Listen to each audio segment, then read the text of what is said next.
Welcome. We'll try to be serious. I look taller than you right now. Yes, sit up, mister. Okay. Well, you gotta get off that pillow. Uh, Oh, I you don't don't have a have a pillow. pillow. We're Okay. in the same That's chair. just your butt. Welcome. I have a special guest with me today. If you have not met said special guest, he happens to be my husband. His name is Craig. Most friends call him Tank. We share the same last name, Thayer. And we were just talking today because he actually did a podcast for someone else. And I said, why am I not interviewing you? I go on a lot of platforms and I share. And so I wanted to have him on. So, welcome. There I am. Thank you. It's an honor being here. Anything that you'd like to say? Actually, I should be careful. Yeah, never give me an open microphone like that. What would you like to say? Oh, just well, I hope this is meaningful for whoever's listening, and that it's useful.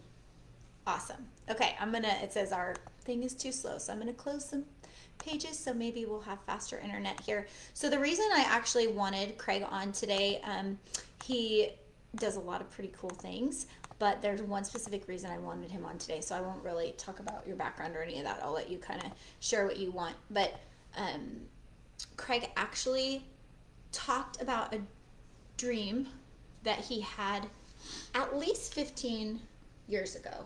Right. We've been together, I wasn't going to say married, we've been together 20 years? 19 years? Yeah. And he's talked about this for a long time, like at least 15 years. And he said that he really wanted to write a book. And he actually has two other partial books done, but he finished a book.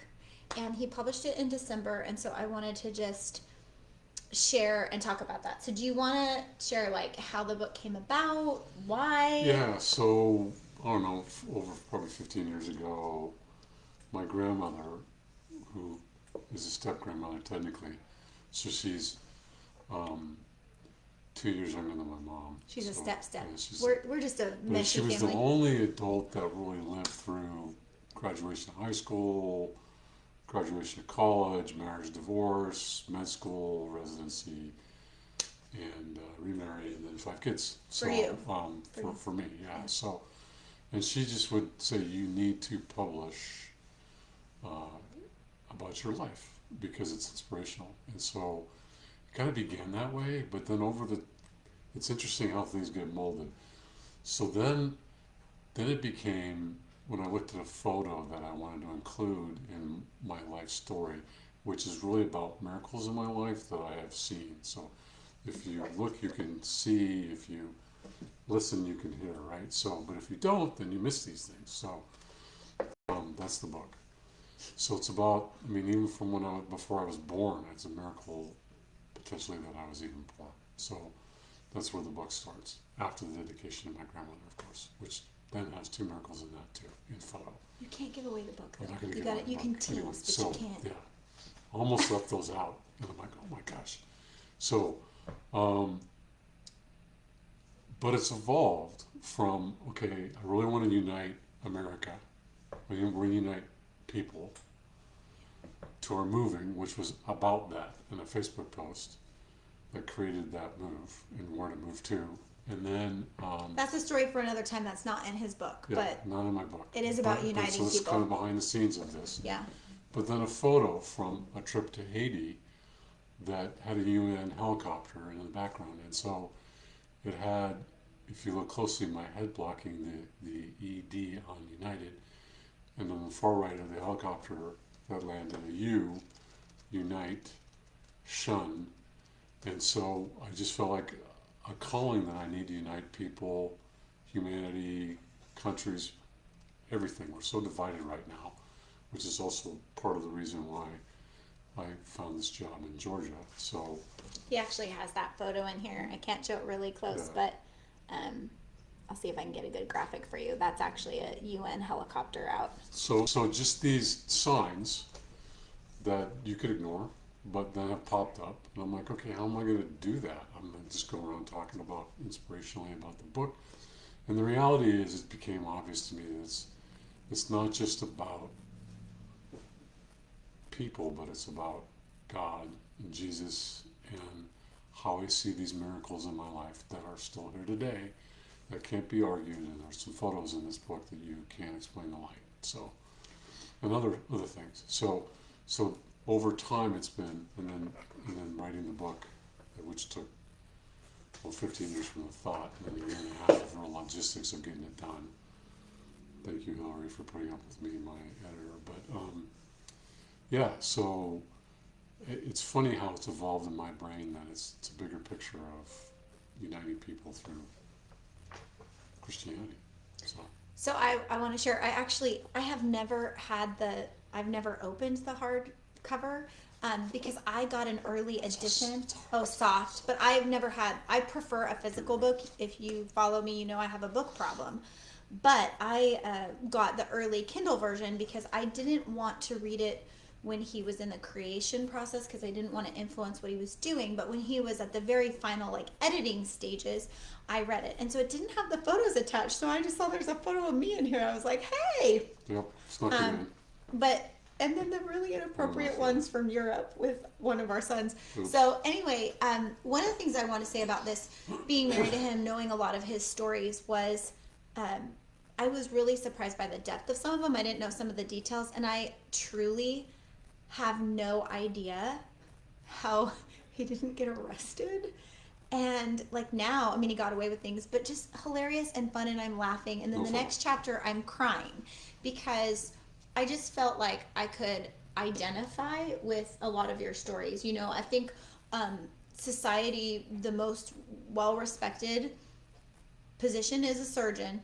He automatically has trust, and so I get to cheat. Right, you are automatically elevated, and so just to see how relatable you are and just a real person, and that actually it has not been an easy journey for you to get here is refreshing to me. And that's what I've seen a lot of feedback, and like somebody wrote, Jackie just wrote that she loves your book, and yes, Michelle, it is the Dear Lord. So were you surprised you never really got arrested? Truly, you got away with a lot of things. Technically, I did get arrested. I know, I hesitated, but they only held you temporarily. So were you surprised you got away with this? Or are you like, nah, I'm just so good I didn't get caught? Well, yes. Well, yes to both? Several times. It's in the book. But basically, there's screens that should have popped open and didn't, which would have given us away as, the Great Escape. And so that's a miracle. And then when you're kind of walking back from the cow barns at UC Davis, so ag school. Holler to UC Davis. With book, the plastic like you get out the grocery store full of excrement, or as Johnny Depp may say, feces. Yeah. Anyway, in the bed, yeah. But they're cow. For an experiment that we were about to conduct. It's all science. It's science. You'll love it. It's a good story. Anyway. I don't even know where to go from there.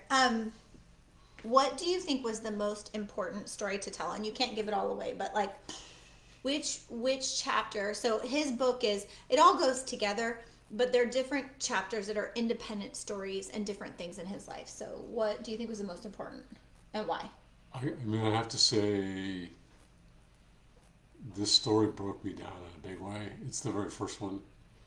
I was an orphan for 9 months, so Steph's found my natural family. I know that my natural sister actually, I think, is upset that I was not immediately adopted. She didn't know that, so.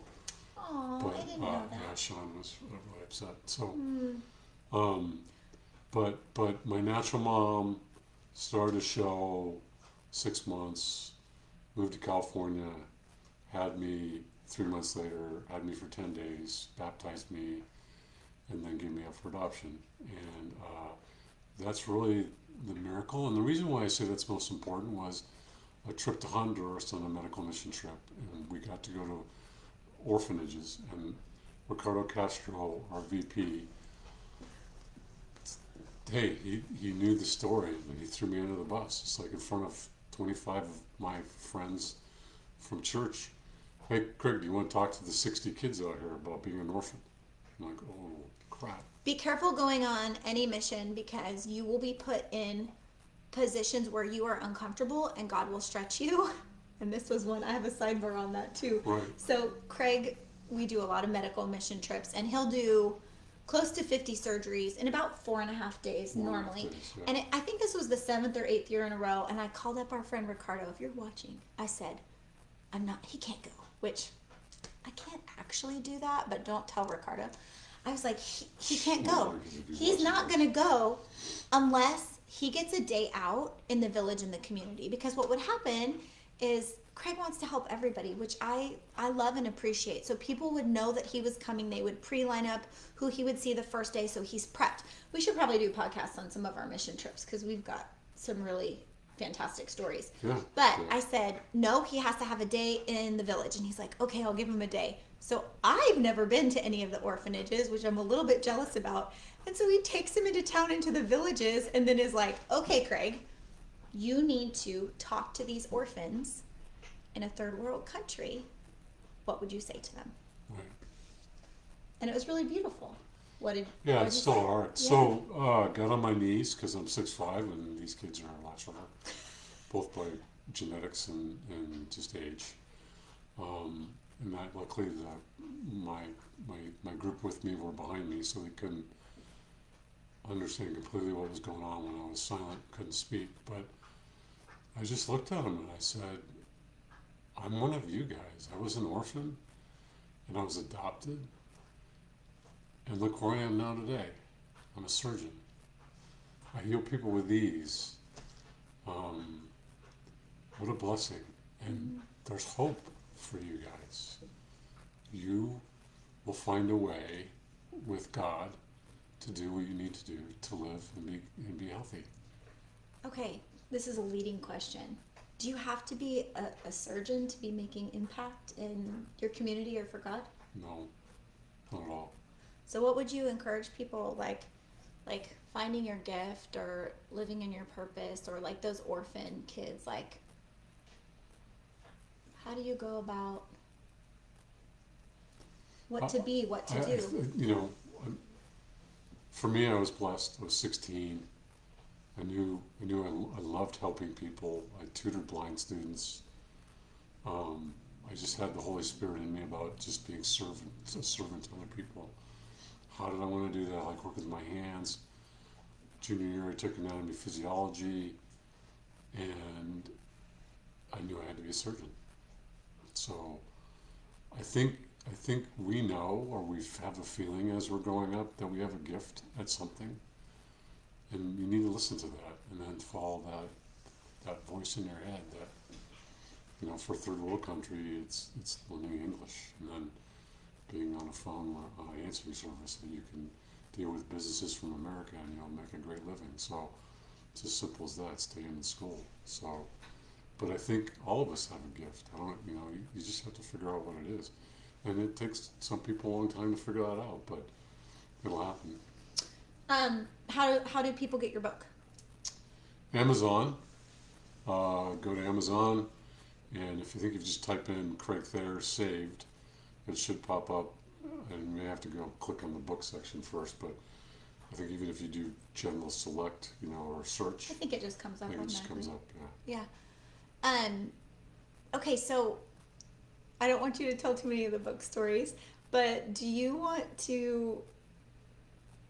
I'm just gonna throw you under the bus. Okay, so we have 5 children, and our youngest child, Oh. we learned when he's like 7. It's one of our homeschool stories that he was dyslexic, and my mom is actually dyslexic, but I didn't know what to do with that. So dyslexia, it is genetic normally. So I got 2 books. I was reading them, devouring them. We go to meet with a tutor because we're going to get him help, and she describes what dyslexia is and what happens in that meeting. Right. Well, not only that, but we had him tested. So No, what happens in the meeting? We're not actually talking about Braden. We're talking about you. Right. What happens in the meeting? Again, more of the symptoms were described. Oh. That sounds like me. That's like 3rd grade. Okay, so can you share what it's like test taking for you? Oh, I wouldn't say I have like an anxiety disorder for taking tests, but absolutely I concentrate more on the time. So I'll look at the number of questions divided by the time. I know how many questions per second I have to do, or seconds per question, and I got to keep pace, you know, and not make a mistake. Like when you're on a Scantron, I missed a whole row, so now I'm off one whole. Now I got to go back and I got to figure that into my time. So I worry more, especially if they're word problems or like an essay where you got to read them and then answer questions, more about the time of reading that and comprehending it. Well, in the back of my head, I'm worried about getting it done on time. So you had have dyslexia. You just didn't know that you had it. You Right. knew that there was Right. this awareness of close time and that sort of thing. Right. So then you learn with our youngest, and actually when we got married, you didn't like reading. I mean, you read a lot of medical journals and you're charting all the time or whatever, but you're a pretty avid reader now. Yeah, I'll go to Audible more often if I can, but there's certain books that aren't can't be. They're texts for medicine. I have to read. I have to take notes. I've got to memorize very specific things. Um, but I also realize now that dyslexics don't use their cortex.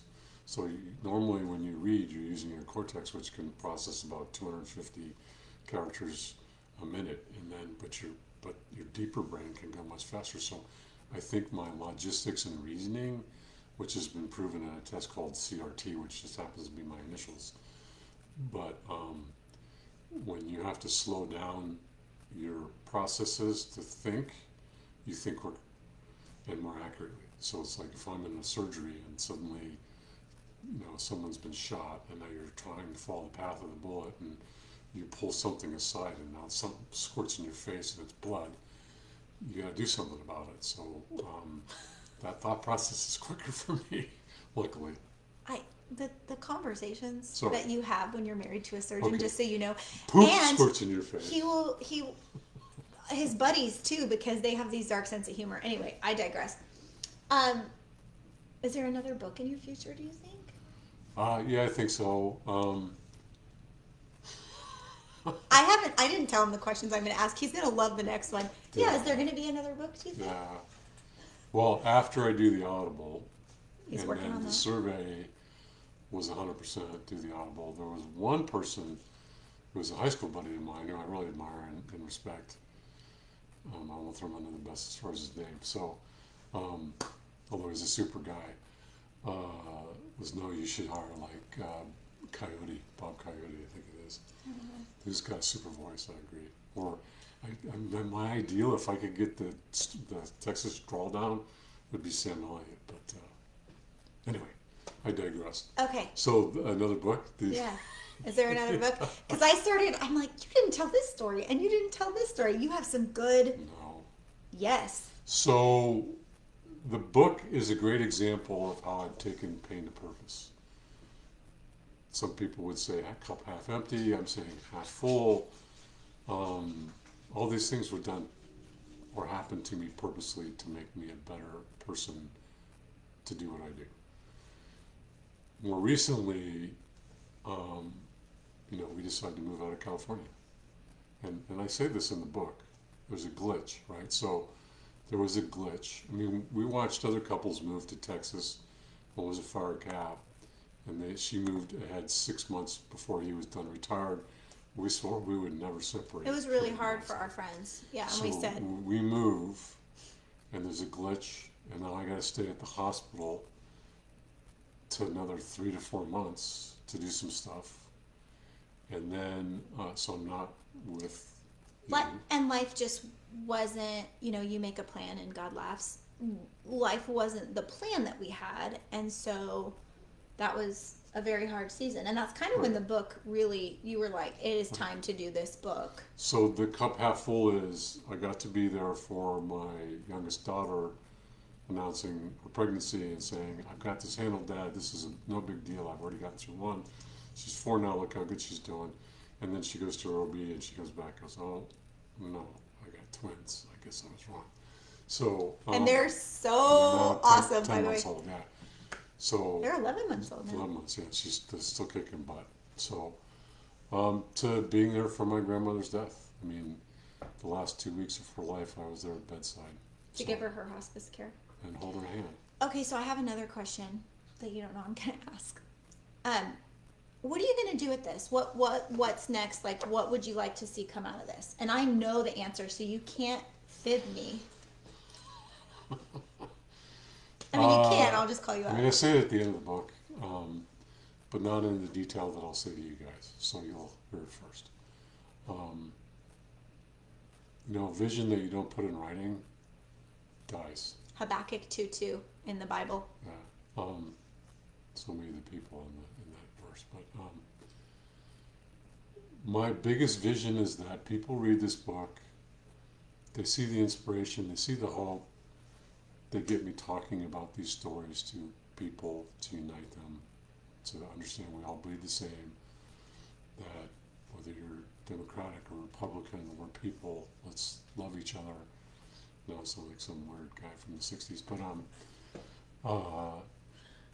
on a bigger picture, I mean, unite nations. Just get me out on a stage somewhere, and I don't care how small, how big, and let me speak to people and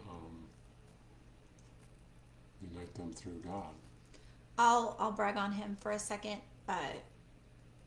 He's a very honorable man, and I think you have a lot to say, especially to men, young men, lost men. I noticed that a lot of men stick to themselves. They're not as good at making friendships and staying connected as us women are. And you guys go through life and you're providers and you're doing all these things, but you're doing hard, kind of isolated, which is one of the reasons I think church or different community things are so important. But I think you have so much potential and impact to make there. And so that it's been really neat as your biggest cheerleader to kind of watch these doors open and different things happen for you, and as God closes one, he's going to open another. So if you're going through things or you don't understand how this goes or that goes, just recognize that you are being molded and developed for more.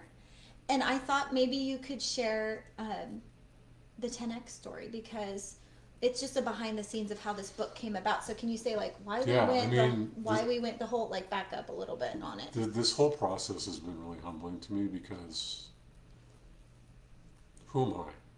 I'm raised on a false pedestal as a surgeon by people.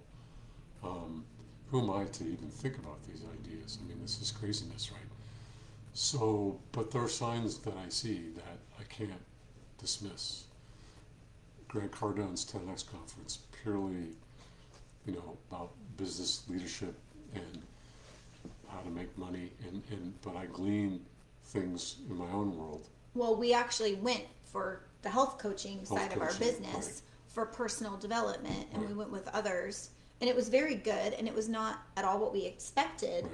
But what a side thing that came out of that, you guys do personal development, you will never ever regret investing in yourself, I promise you. And Grant Cardone is not someone that I even knew who he was before our mentors told us to go to this. But what happened is the people that were there, that were in the room, were doers. They were engaged. They were giving back in their communities. And you met some really important people. Yeah, so, I mean, just people there that were saying, you need to get, they didn't even know me. 3 people. You need to get on that stage. In one day. I mean, I'm sitting next to them. I didn't say a lot to them, but enough that they're like, yeah. And then we're at a restaurant, and there's one single guitar guy up there playing blues, and he goes over to play Happy Birthday to another table, and he cruises by us, and Sean's his name, and he's just we adore chatting Sean. Away, and he he's goes, a friend. Hey, my wife's going to the same convention thing, and why don't you meet us at the bar? We got some friends coming, and we did. And then there's Dan Blue, next step. He goes, yeah, I'm writing a book. I'm using this editor named Hillary Jastrom, and this is what she had me do. You download this app called Rev on your phone, and you just vomit into it a chapter, and then you put it on Word and modify it and add and ship off that chapter to her, and that was the crux moment of okay, yeah. This is happening. So we went home, and he contacted Hillary. So then he had a vehicle and a very easy system to do it, and so you don't know the the interactions, the lives that we'll cross, the encouragement. And I want to encourage you, if you see something in someone, call that out, edify that in them. We need to be positively encouraged. We need to be told when there are gifts, because a lot of times we are the hardest on ourselves. We won't see it. So if you see that in someone, call it out. You have no idea what that ripple effect could be. Sorry, So I'm on a roll. one other link. Hillary did podcast me, but in an interesting format. So if you go to Spotify, download it on your phone, and then you go to podcasts and you put in "Get Out the Book," Hillary, Hilar. I'll put the link in the notes.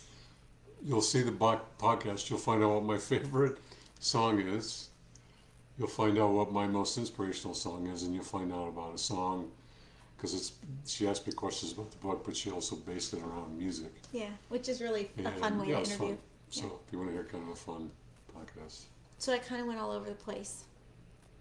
As always, yeah. Anything else you want to share about your book?